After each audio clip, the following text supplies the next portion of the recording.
All right, so we are at chapter 5, the chapter that deals with radio, and I'm sure that you may be able to remember the day when you were a little child and you thought there were little people that lived in the radio and performed, and then after that, maybe you thought that there was a somebody who had a microphone under every band, and every band was playing live in the radio station to record every song in the order that you heard it. It was just amazing that they could do all that. And then later on, the notion of pre-recorded music. Or perhaps I'm the only one who thought that and you all figured it out from the very beginning. But nonetheless, in this chapter, we are focusing on the topic of radio. And a lot of history in this chapter, a lot of background, and certainly radio has had a golden era. Many people would argue that that is declining with the onset of the digital and internet radio. So I'm going to jump around a little bit. On my desk around me I have several different documents that I am using to sort of add to the lecture, and so let's just dive in. As always, by the way, I'm going to go quickly. I want to do this all in one setting, so I will skip around a little bit, add in some other material, and pause and record as you have need. Okay. So first, talking about the history of radio in terms of the origin. Obviously, the machine on the left is the telegraph. This tab here is the button that you would push in order to send out and emit those small little beeps. This was definitely a precursor of radio, as was the telephone, typically credited by Alexander Graham Bell. And those two things laid the foundation for radio. These names are all discussed in the book, and you can get some detail onto them. But the first two are the ones that are most credited. Their emphasis was the discovery of electromagnetic waves and the ability of being able to communicate or send those sounds through the air. Tesla's role in it, more recently, he's been given credit for his role in the history of radio. In the beginning, he was pretty much not. It was all Marconi. Many people argue that Tesla was actually first in terms of his role. So what was their role? The idea of transmitting signals through the air, generally frequently given credit to these two individuals and what they did. The idea of electrically magnifying those signals was still to come, and that came later with some other people.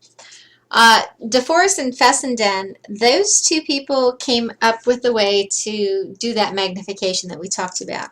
And that was very important. Fessenden then went on to create what many people argue is the very first radio station in 1906 in Massachusetts. And then that's about this time. The Titanic sank in 1912, and of course that caused a tremendous amount of news. And despite the devastating loss of life on that ship, the fact that 800 people were saved at all was only because of radio. And had it not been for that, the entire ship could have gone down with nobody the wiser, and no one would have had any idea whatever happened to the Titanic. So that did a lot for perpetuating the news about this concept, this technology, radio, and certainly its influence. So once radio broadcasting was launched, in the beginning, if you had the equipment, anybody could create their own radio station. And so this station here, this idea of Frank Conrad and 8XK, Conrad was a person who transmitted his own little station from his backyard, from his garage. People began to tune in on a regular basis, as you would basically with a microphone up to an old-fashioned phonograph, play different records. And before long, somebody else thought it was a great idea, not too far down the street, and they did the same thing, only they broadcast a different type of music. And so once Conrad found out about it, he upped his volume, his amplitude, and then the other guy, anyway, so they basically were trying to drown each other out. at probably 10 times today's legal limit in terms of volume, just simply trying to dominate it. So it began to be a mess on the radio station. World War II sort of stopped the technology for a little bit as the government came in and said, you know, we're going to use it for military purposes. It sort of put everything on a little bit of a hiatus. Had a tremendous influence in terms of radio and what the military did with it. The radioactive 1927, this was the effort to bring order to chaos, as it says. And you can read there some of the basic rules and guidelines of this radio station. Prior to this, you know, different countries had been given and designated certain call letters. You know, we know that you know, you have half of the country that's radio station starts with a K, the other half of the country starts with a W, and on the West Coast we are obviously the K. And I don't know why K and W. Nobody really knows. Where the U.S.'s letter, Britain got B, France got F, Germany got D for Deutschland, and Deutsch. I probably said that wrong. I apologize if you speak German and I pronounce that wrong. But so a lot of countries got 2 letters. Some countries got 1 letter. But the radioactive 1927 began to regulate who could use the radio at in what purposes and in what capacity. The golden age of radio is definitely 1930s, 1940s. And you can see from the picture that the radio was almost a piece of furniture. It was a dresser type piece of furniture, and people would gather in the living room just huddled around this large machine listening to what was going to be played through it. There are only a handful of stations, only played for a few hours a day, and had regular programming, oftentimes shows like a vocal drama that you would hear, and it was sponsored by a single entity. Obviously not very portable from its size. The idea of a radio network, it was very time consuming to produce an entire day's worth of programming, and so that's why often radio stations had limited hours. There were 2 stations in New York that said, hey, why don't we swap? I'll create program for Tuesday, Wednesday, and you create program for Monday and, you know, Friday or whatever, and they began to swap, and that was the beginning of the radio network. The press radio war, you may not be aware of this, but previously newspapers, obviously available and around long before radio, looked with some skepticism upon this new form of technology and finally said, all right, you do your thing with music, but leave the news to us. And so when the radio stations began to broadcast news, that really offended and upset a lot of people in the newspaper industry, because that was their territory, and there began to be this press radio war that existed historically. 2 major revolutions occurred in radio about this time.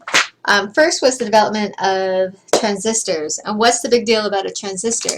Well, again, think about the size of the furniture of the radio in the previous picture. Transistors made radios portable. That radically changed everything. And it pretty much revolutionized radio, as it were.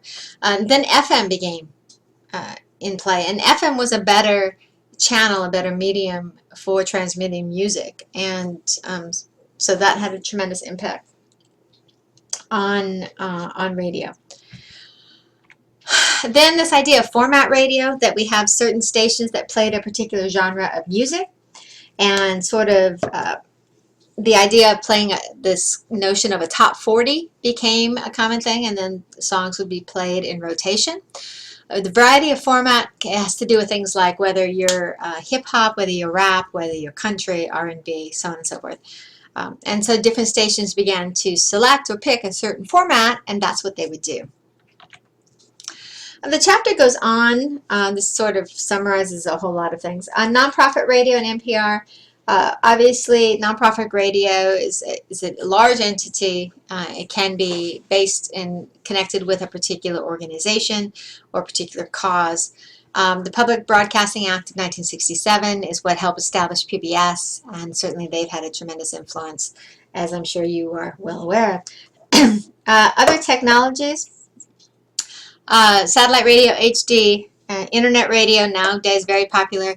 I'm sure that many of you listen to iHeartRadio or you have Pandora, several different stations. The idea that you can download a particular podcast to listen to at a later basis. Some controversies existed in radio, payola, where an artist or a band would pay a certain money in order to be played on that station to get a certain amount of airtime. That was very controversial.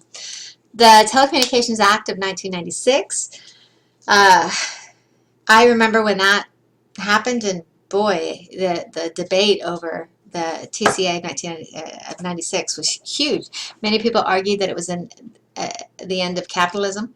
Many people argued no, it was a good thing. It was simply the end of monopolies. A lot of controversies associated with that particular act put a tremendous amount of restrictions and rules on the radio and other entities as well, but definitely on radio. Alternative voices.